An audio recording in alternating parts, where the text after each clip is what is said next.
क्या आ सकता है सब? ठीक है, संस्कृत का क्या रह सकता है बताएं। देखो संस्कृत की स्थिति जो बता रहा हूं मैं, ये है मेरे पास जो रिव्यू आया है। संस्कृत का पेपर बेहद आसान था।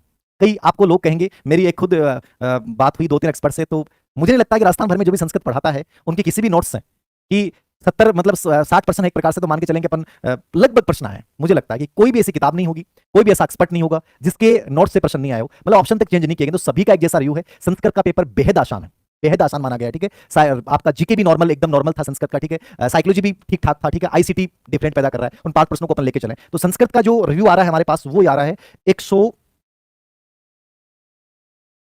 से लेके 120 के बीच में रह सकती है जनरल की। ठीक है ना, जनरल की ये आंकड़े हमारे पास आए हैं 117 से 120। एक चीज और मैं बता दूं इसके अंतर्गत, यदि ग्रेड फर्स्ट का रिजल्ट पहले आ जाता है, ग्रेड सेकंड का रिजल्ट पहले आ जाता है, तो मेरिट डाउन जाएगी। मेरे पास अधिकतर जो बच्चे ग्रेड फर्स्ट में सेलेक्ट हो रहे हैं, जो बच्चे ग्रेड सेकंड में सेलेक्ट हो रहे हैं, और जिन्होंने सीरियसली पढ़ाई नहीं की, वो सब बच्चे ग्रेड थर्ड में सेलेक्ट हो रहे हैं। कितनी बड़ी बात।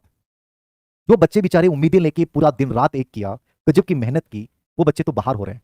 जिन बच्चों का ऑलरेडी सिलेक्शन हो चुका था और मस्ती के मूड में थे, पेपर दे के आना है, कोई टेंशन नहीं है। नॉलेज तो खैर था उनको, क्योंकि नॉलेज नहीं होता तो ग्रेड फर्स्ट ग्रेड सेकंड में सेलेक्ट नहीं होते। नॉलेज सब है उनको, साइकोलॉजी में उन्हें पढ़ा है, एक बार उन्होंने रिपीट किया, एग्जाम देने गए, कॉन्फिडेंस लेवल अच्छा था, वो सबके नंबर अच्छे आ रहे हैं। तो मतलब उन बच्चों का रिजल्ट पहले आने से, बाहर आने से इस मेरिट के आंकड़े डाउन आ सकते हैं। कोई बड़ी बात नहीं है, ये फिलहाल की सिचुएशन के अकॉर्डिंग है, फिर इसके बाद डाउन भी आ सकते हैं उन बच्चों के अकॉर्डिंग, याद रखना। मैं 100 मान रहा हूं, 117 से 120 के बीच में जिस बच्चे के संस्कृत में है, वो एक सेफ जोन में है जनरल कैटेगरी में। ठीक है, 117 से 120। अब इसके अकॉर्डिंग आप ओबीसी वगैरह का आप मानते हैं, तो ओबीसी में मैं मानता हूं ज्यादा डिफरेंस नहीं रहेगा। मैं मानता हूं 114 से 116 के बीच में जो बच्चा है वो अपन सेफ मान सकते हैं, जरूरी नहीं है। ठीक है ना, मेरिट रिजल्ट आने के बाद ग्रेड सेकंड की और भी डाउन आ सकती है, बट ये मैं मानता हूं ठीक है, याद रखना। ठीक है, बाकी ईडब्ल्यूएस वगैरह में भी लगभग यही आंकड़ा रहना चाहिए, ज्यादा नहीं रहना चाहिए। ठीक है, आपका एमबीसी जो है उसके अंतर्गत भी यही 111 110 के आसपास जो है वो अपन मान सकते हैं, ज्यादा नहीं जाएगा।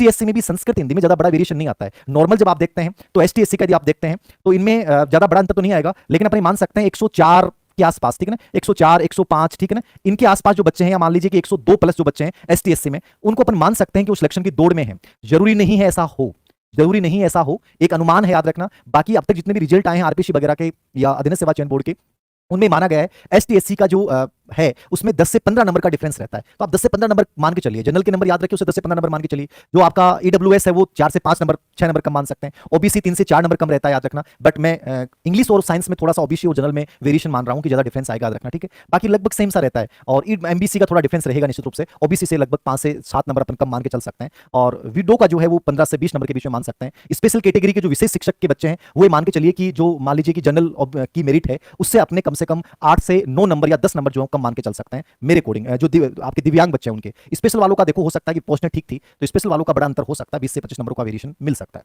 तो ये संस्कृत का रहेगा। मैंने 117 से 120 जनरल माना है, तो आप इसके अकॉर्डिंग देख सकते हैं। मतलब मैं मानता हूं कि ये वो बच्चे जो सेफ जोन में 117 से 120 वाले, हो सकता है यहाँ पे 101 बड़े हमारे मित्र हैं, वो एक्सपर्ट हैं, वो उन्होंने कहा कि सर 112 प्लस जिसके भी हैं जनरल में वो सिलेक्ट हो जाएगा संस्कृत में। बट संस्कृत के पेपर का रिव्यू देख के और संस्कृत के बच्चों के नंबर देख के मुझे लग रहा है कि